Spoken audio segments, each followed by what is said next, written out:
When Israel strikes Iran, what happens next? On today's show, I have end-time expert Bill Salas back with me to unpack what Scripture says about this conflict and why this could be the next prophecy fulfilled. I'm Jimmy Evans. Welcome to the Tipping Point Show.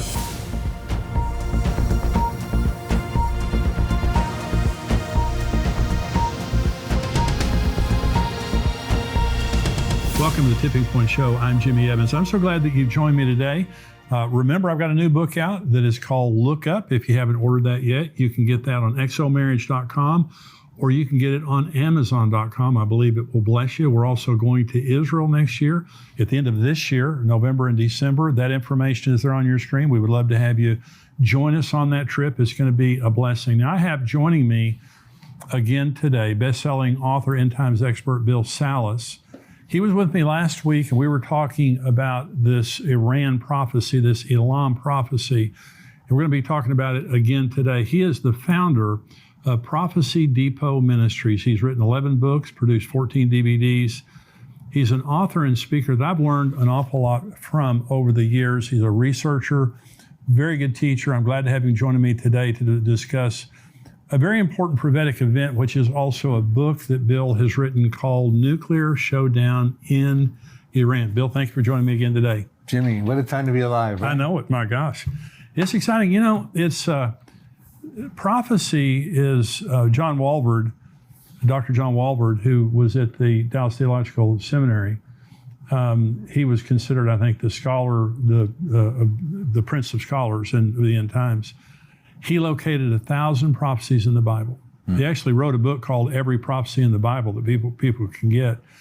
1,000 prophecies in the Bible, and 500 have been literally fulfilled. And the other 500, of course, he said they will be literally fulfilled. Right. So Bible prophecy is all over the place, and it's empirical, it's measurable, and I don't think there's ever been an event in my lifetime other than the reestablishing of Israel, which was 1948. I was born in 1953. But except for the establishment of Israel, what's happening in Iran right now is just really an in-your-face fulfillment of Bible prophecy. There's going to be, of course, you wrote this book about Jeremiah 49. What do you think right now? Because we're going to talk about, last week we talked a lot about Jeremiah 49 and kind of the history of what's happened between Israel and Iran.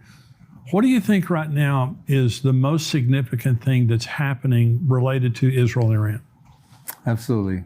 And I would also like to, before we start on the laying that whole thing out, maybe give them a quick recap. I can do it real quick about our show last week in case they didn't Absolutely. See it. Jeremiah 49 verses 34 through 39 speaks of 6 verses, speaks about a disaster that happens, probably nuclear, in Iran, mainly around the western side of Iran, by the Persian Gulf over there. What happens is a time comes where the Lord gets fiercely angry with Iran. He brings about a disaster. The reason he's angry is because there's bad leadership, because he says he will destroy from there the kings and the princes, and he'll bring about a disaster. And the way the disaster happens is he's going to break the bow. He's going to stop the missile launching capabilities that Iran currently possesses at the foremost of their might, meaning probably their nuclear program, so that they won't be able to launch something lethal somewhere, probably Israel is our concern. Right. He's going to prevent that from happening at a time when Iran has a menu of enemies, and they do today with Israel, the international community, America, the Gulf states of the Arab states over there, Saudi Arabia, etc. And that's sort of a nutshell of the prophecy. The good news is the exiles who get dispersed as a result of that disaster will someday be restored their fortunes back into Iran. That is a lot of Iranian Christians who've converted from Islam, very excited. But that's sort of the nutshell version of the prophecy.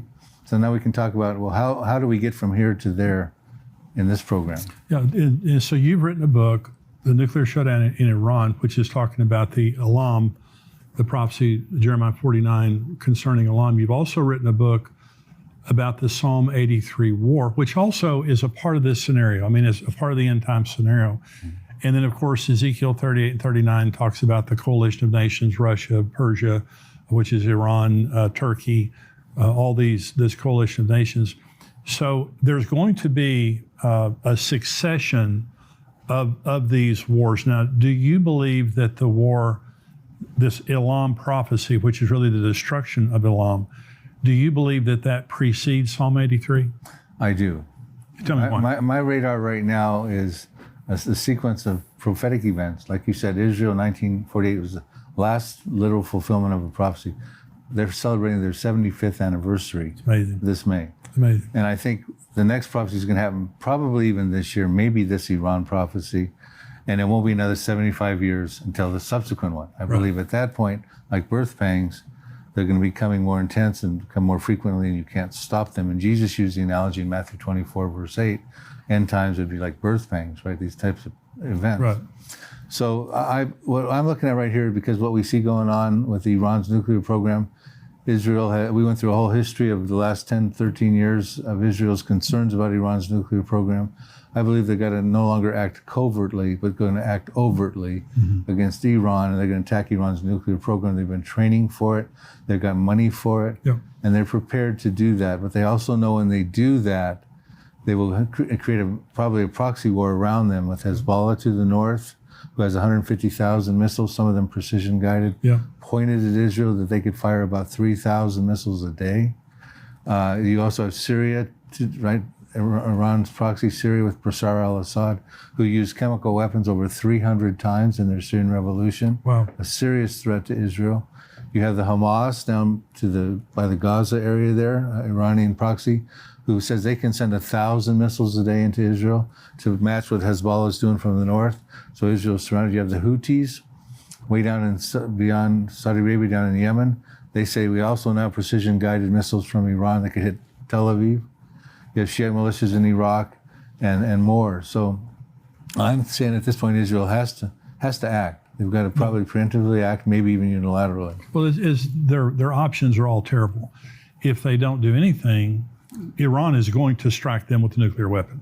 They've said they will. They've been trying to get nuclear capacity, which they either are there, they're very close to being there.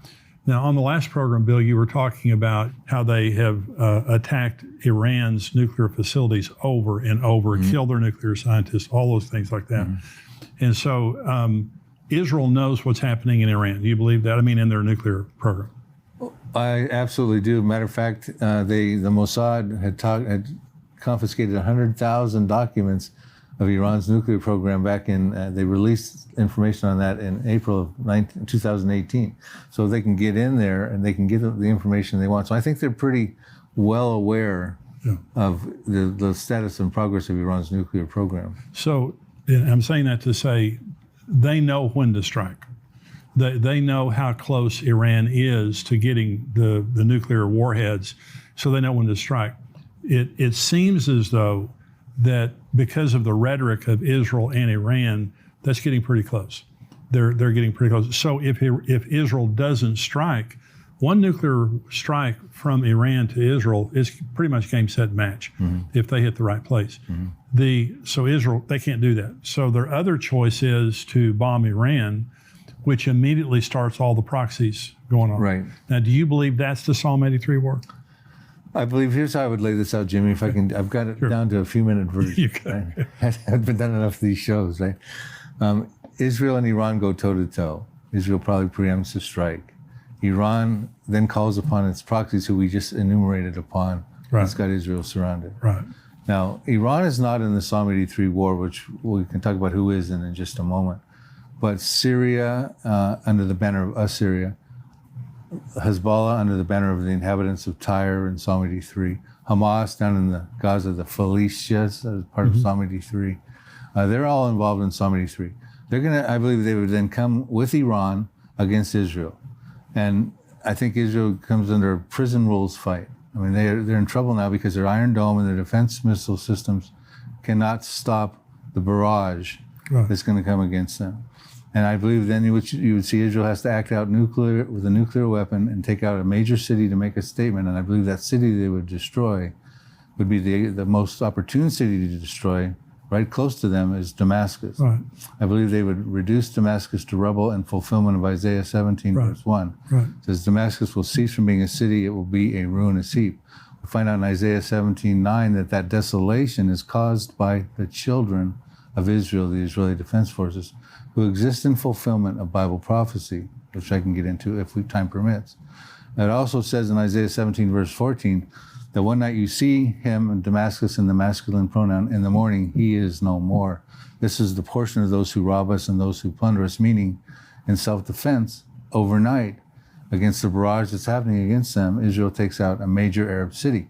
When they take out Damascus, the Arab world is going to flip out, because that's an Arab city, and it's the oldest continuously inhabited city in recorded history, dates back to the time of Abraham. Yeah. And they're going to be concerned, what about Beirut? What about Amman, Jordan? And Amman, Jordan goes next. I can point that out in a minute. What about Cairo? What about Mecca, right? They're going to be concerned.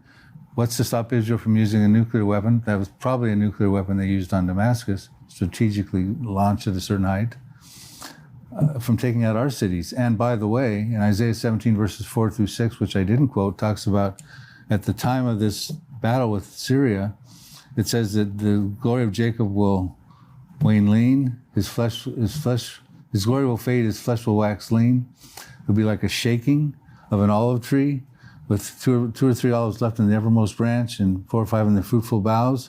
And when you use the imagery of what Isaiah seems to be saying, is that you superimpose an olive tree over a map of Israel, and an olive tree can have 500,000 olives on it, on a modern, and they're very common trees in the Middle East and in Israel. Yeah. And you got a shaking, and there's only a few left in the uppermost branch, and a few more down in the fruitful boughs. So it looks like Israel takes a hit with all the weapons and stuff coming against them.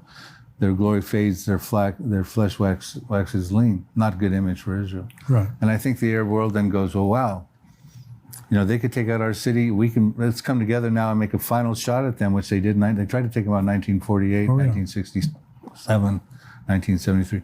But now's our opportunity. If we don't do it now, they might take out our cities. And I believe that's when you get into Psalm 83. And the next city that then goes is Amman, Jordan. We find out that's the capital of Jordan. We find out in Jeremiah 49, verse 2, it says, there's an alarm of war in Rabbah of the Ammonites, that's Amman, Jordan. It shall be a desolate mound, and Israel will take possession of its inheritance. Wow. Meaning Israel's taken them out, just like they took out Damascus. They're not too far away from each other. No. From where you're at, probably to the border of Oklahoma, for you viewers who understand the maps. Jimmy's in Texas area. Yeah. So they take out that city as part of because Amman, Jordan, Ammon, Moab, and Edom, by their ancient names, is modern-day Jordan. They're all in part of Psalm 83 also. Yeah. And then we get in, there's other prophecies I can get into too, Jimmy, but I see that being the fulfillment of Psalm 83. And when Psalm 83 happens, after Jeremiah 49, after Isaiah 17, Psalm 83, now you have Israel in a different position. They're mighty. They've got an exceedingly great army in fulfillment of Ezekiel 37:10, which said they would have an exceedingly great army.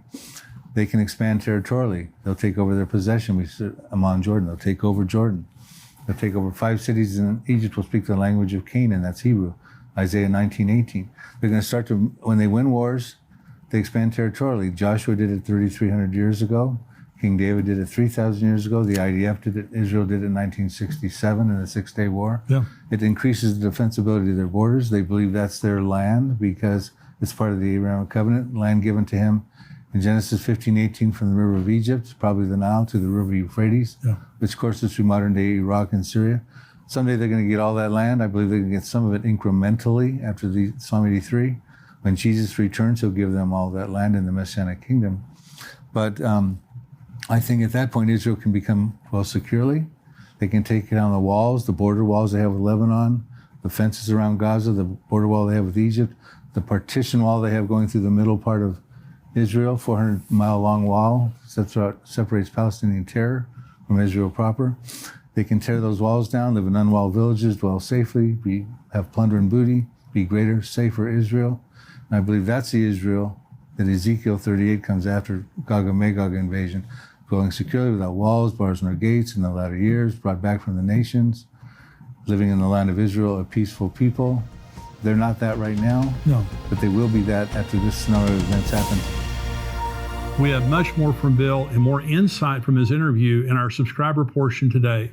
To become a subscriber, visit endtimes.com and join us for only $7 a month.